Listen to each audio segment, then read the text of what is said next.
Doctor ऊर्जा सचदेवा जी, हरिद्वार से। जी। महाराज जी, श्री हरिवंश। महाराज जी, हम सबका जन्म हरि नाम जपने के लिए हुआ है, परंतु हमें अक्सर ऐसा महसूस होता है कि कुछ और भी कारण अवश्य होगा। उस कारण को कैसे ढूंढें? मेरी जिंदगी का पर्पस क्या है? केवल जगना है बस। स्वप्न का जो दुख सुख है वो केवल जगने से जाएगा। ना आप स्त्री हो, न यहाँ कोई पुरुष है, न यहाँ कोई कर्तव्य है। स्वप्न का कोई कर्तव्य होता है क्या? बड़ा मेहनत किया स्वप्न में जगे तब सब झूठा हुआ ना। स्वप्न में आपने 100 लोगों को भोजन पवाया और 100 लोगों को जान से मार दिया। जो जगने के बाद आपको क्या पुण्य लगेगा कि पाप लगेगा? है कुछ नहीं लगे। क्यों? किया तो था स्वप्न में, भंडारा किया स्वप्न में, मारा तो क्या उस समय क्या झूठा लग रहा था? स्वप्न में नहीं लग रहा था ना। जग गए तब लगा ना। तो उमा काहूं मैं अनुभव अपना, सत हरि भजल जगत सब सपना। तो अब आपको लग रहा है और कोई कर्तव्य है, तो ये स्वप्न में लग रहा है। अगर जाग के देखो तो स्वप्न में एक आप ही थे, ना कोई वस्तु था, ना कोई व्यक्ति था, ना दुश्मन था, ना कोई दोस्त था। ये पता तब चला जब आप जगे। स्वप्न में जैसे हम कई बार कहा, समुद्र में डूब रहा हो कोई, अब उसको कैसे बचाया जाए? बहुत से तैराक बुला लिए जाए, नौका बुला ली जाए, सब व्यवस्था कर ली जाए, तो क्या स्वाप्निक पुरुष को बचाया जा सकता है क्या, जो स्वप्न में समुद्र में डूब रहा है? कुछ उपाय नहीं करेगा। उपाय एक करेगा, उसको पकड़ के जगा दो। ना एक बूंद पानी है, ना वो डूब रहा है, ना कोई परेशानी है। समझ रहे ना? लेकिन उस समय उसको परेशानी है जब डूब रहा है। जब बिना जगे उसको ये दुख से दूर नहीं किया जा सकता। ऐसे ही हम लोग अपने को स्त्री मान लिए, पुरुष मान लिए, ये स्वप्न है। अब हमारा कर्तव्य बन गया कि पति की सेवा, पत्नी की सेवा, पुत्र की सेवा, सब। अब ये पूरा स्वप्न चल रहा है। और जब आखिरी में यहां से तो ना कोई पति, ना कोई पुत्र, ना कोई कुछ, जीव अकेला उड़ा। दुनिया में लाखों का मेला जुड़ा, हंसा जब जब उड़ा। तो अब तो क्या कर्तव्य था? अब वो भूल करके फिर नाना प्रकार की माया का चिंतन करके अगले जन्म की व्यवस्था कर ली। हमारा तो उद्देश्य ये है कि अपने कर्तव्य का पालन करो स्वांग की तरह। स्वांग में जैसे नहीं, थोड़ी देर के लिए आप किसी की पत्नी बने, या थोड़ी देर के लिए आप मित्र बने, थोड़ी देर के लिए आप जो भी बने, तो बढ़िया स्वांग करते हैं ना, तो डायरेक्टर इनाम देता, पैसा देता है। ऐसे हमें भगवान ने एक स्वांग भेजा है। मान लो हमें गुरु का स्वांग दिया, किसी को शिष्य का स्वांग दिया, किसी को प्रश्नकर्ता का, किसी को उत्तर देने का स्वांग, बहुत से स्वांग है।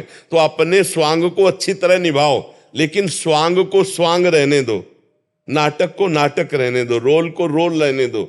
अगर आप जो 1 घंटा किसी की पत्नी बनी स्वांग में, और इसके पीछे, तो आप उससे यही कहोगे मर्यादा में रहना। ऐसे ही ये 60-70 वर्ष 50 वर्ष का स्वांग मिला है, पिता का, पुत्र का, पत्नी का, माता का, अलग अलग। हमको इस स्वांग में कमी नहीं रहने देना। जो स्वांग है उसको यथावत करना है, पर यह ध्यान रखना है, स्वांग करने वाले को याद रहता है कि मैं ये सब कुछ नहीं हूं, मैं कुछ और हूं, केवल थोड़ी देर मंच पर मैं कर रहा हूं। तो जगन नाटक वैभवा, इस संसार रूपी मंच में हमें जो स्वांग मिला है वो हम करें, पर हम ये याद रखें कि मैं स्वांग नहीं हूं, मैं सत्य सच्चिदानंद का स्वरूप हूं, न स्त्री हूं न पुरुष हूं। पर अब ये बिना जाने अगर स्वांग में फंस गए तो अगला स्वांग तैयार है। वो चाहे सुअर का मिले, कुत्ता का मिले, गधा का मिले, कौन योनि में जाना पड़े। और अगर जान गए अपने आप को, बढ़िया स्वांग किया, 2 बातें, स्वांग बढ़िया और अपने को याद रखा कि मैं ये नहीं हूं, तो डायरेक्टर जो है परमात्मा, वो इस तुम्हें स्वांग से हटा देगा और अपनी लीला में, दिव्य लीला में सम्मिलित कर लेगा, अपने स्वरूप में समाहित कर लेगा। हमारा जन्म हुआ है अपने को जगाने के लिए, अपने को जानने के लिए, अपने को पाने के लिए। हम पराये में फंसे हैं। ये शरीर अपना नहीं है, ये मन अपना नहीं है, ये इंद्रिया अपना नहीं है, जगत के संबंध अपने नहीं। हमारा पूरा जीवन पराये पे जा रहा है, अपने पे नहीं। हम अपने को पाने के लिए, अपने को जानने के लिए, अपने आनंद के लिए हमारा जन्म हुआ है। अब हम शरीर आनंद को अपना मान रहे हैं, रुपए के आनंद को अपना मान रहे हैं, नाना प्रकार के रिश्ते भोगों के, तो पर में फंस गए ना, प्रकृति में फंस गए ना। मना कष्टान इंद्रियाणी प्रकृति स्थान कर। अब इसी से जीतना है। अब मन की देखो तो ये बहुत चाहते हैं, सबसे बड़ी चाहत है कि कोई हमें प्यार करे, सब जीव में, पशु पक्षी में, सबके अंदर, क्योंकि भगवत अंश है ना, तो प्रेम स्वरूप है ना, तो लगता है कोई मुझे प्यार करे। और वो मुझे जो लगता है वो शरीर को लेके है, देखना, शरीर को लेकर है। कोई मेरा ऐसा साथी हो जो आजीवन केवल मुझे प्यार करे और मैं कभी मरूं ना। देखो हमारी जो चाहते हैं, मेरे को कोई प्यार करे, मेरा साथी ऐसा हो जो कभी बिछुड़े ना और मैं कभी मरूं ना। 3 बातों पर ध्यान देना। जो जिस डिपार्टमेंट में जहां है वो सबसे बड़ा बनना चाहता है, यही भगवान का स्वरूप है, क्योंकि सबसे बड़े भगवान है, मरुना अविनाशी भगवान है। प्रेम करे कोई, भगवान प्रेम समुद्र है, तो हम भगवान से ही प्रेम करके, भगवान को ही पा करके, भगवान को ही जान करके तृप्त हो सकते हैं, जगत को नहीं।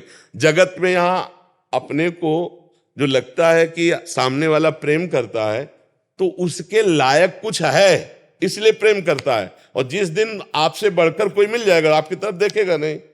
जिस दिन आपके पास जो देख रहा है वो नहीं होगा, तो उस दिन वो आपसे प्रेम नहीं करेगा।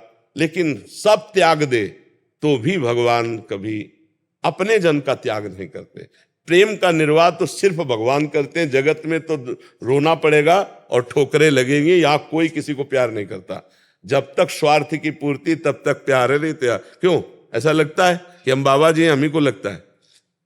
आप सही बताओ, संसार में सबको एक प्रेम की भूख है, वो किससे पूर्ण हो रही है? आप देखो भला कहीं प्रेम की पूर्ति हो पा रही क्या?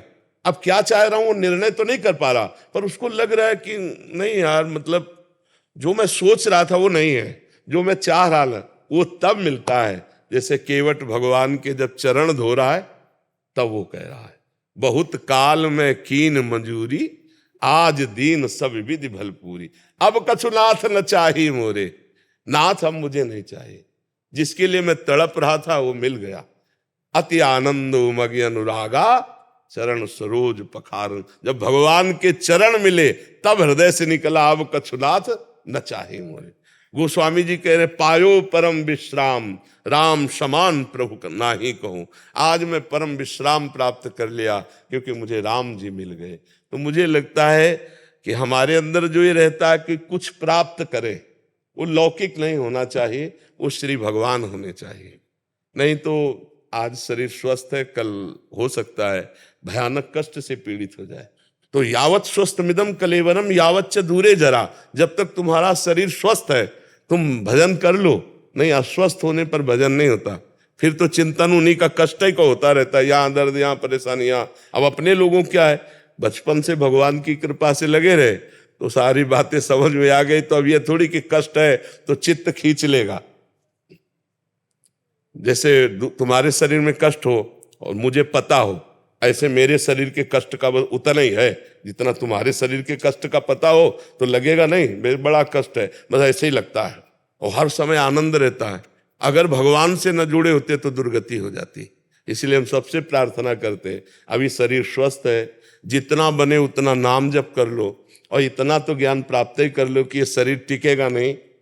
बाल्यावस्था नहीं टिकी तो यौवन अवस्था कैसे टिक जाएगी? यौवन अवस्था जो गई तो बुढ़ापा आ गया, भारी दुख वाला, फिर मृत्यु आ गया। इसलिए भजन करके पहले शरीर राग का त्याग कर दो, जीते जी जीवन मुक्त हो जाओ। खूब नाम जप करो, सत्संग सुनो और अपने कर्तव्य का पालन करो, इसी से काम बन जाएगा। भगवान बहुत कृपालु है, बिना भगवान की शरण के शुद्ध ज्ञान नहीं होता। सोई जाने जे देहु जनाई, जानत तुम्हें तुम्हें हो जाए।